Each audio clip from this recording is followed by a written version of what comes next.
வாயை திறந்தாலே டக்குன்னு வாழ்ந்தவர்னா அது மணிவண்ணன் தான். இவரோட பழைய படங்களை இப்ப எடுத்து பார்த்தா கூட ஃபுல்லா தக்லைப் சம்பவங்களை அசால்ட்டா அடிச்சு நொறுக்கிட்டு போயிட்டே இருந்திருப்பாரு. இவரோட பழைய அரசியல் காட்சிகள்ல பல இன்றைய அரசியலுக்கு கச்சிதமா பொருந்தி போகக்கூடிய வகையில மனுஷன் அப்பவே பல சம்பவங்கள்ல பண்ணியிருக்காரு. வீட்டுக்கு ஒரே பையன், படிப்புல ஆர்வம் இல்ல, ஆனாலும் பியூசி வரைக்கும் படிச்சிருக்காரு. சினிமா மேல இருக்கிற ஆர்வத்தால நிறைய படங்களை பார்த்து அதே மாதிரி தானும் ஒரு நாள் படம் எடுக்கணும்னு கனவோடு தன் பயணத்தை தொடங்கினவர் பாரதி ராஜாவோட கிழக்கே போகும் ரயில் படத்துக்கு எழுதின விமர்சன கடிதம் மூலமா அவர்கிட்டயே உதவி இயக்குனரா சேர்றாரு மணிவண்ணன். இதையடுத்து பல படங்களுக்கு கதை வசனம் எழுதிட்டு வர்றாரு. இயக்குனரா இவர் அறிமுகமான முதல் படம் கோபுரங்கள் சாய்வதில்லை. தன் முதல் படத்துக்கு பிறகு இவர் எடுத்த எந்த படங்களும் சரியா போகல. சத்யராஜ் கூட்டணியில உருவான 100வது நாளுங்கிற படம் மணிவண்ணன் கேரியர்ல பெரிய பிரேக் கொடுத்தது. இதை தொடர்ந்து இவர் இயக்கத்தில் வெளியான விடிஞ்சா கல்யாணம், பாலைவன ரோஜாக்கள்னு 2 படங்கள் ஒரே நாள்ல வெளியாகுது. ரெண்டுமே வேற வேற ஜேனர், ரெண்டும் பெரிய ஹிட். ஒரே இயக்குனர் ஒரே நாள்ல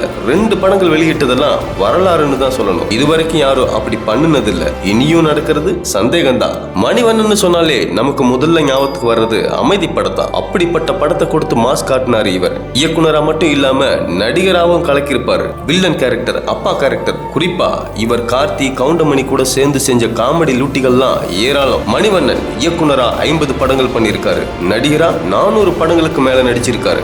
தன் படங்கள் மூலமா ஏழை மக்களுக்கான பகுத்தறிவு மற்றும் எளிய அரசியலை தன் வாழ்நாள் முழுக்க அழுத்தமா பதிவு பண்ணிட்டு போயிருக்காரு மணிவண்ணன். இவர் இயக்கிய மற்றும் நடிச்ச படங்கள்ல உங்களோட ஃபேவரட் எதுன்னு கமெண்ட்ல சொல்லுங்க.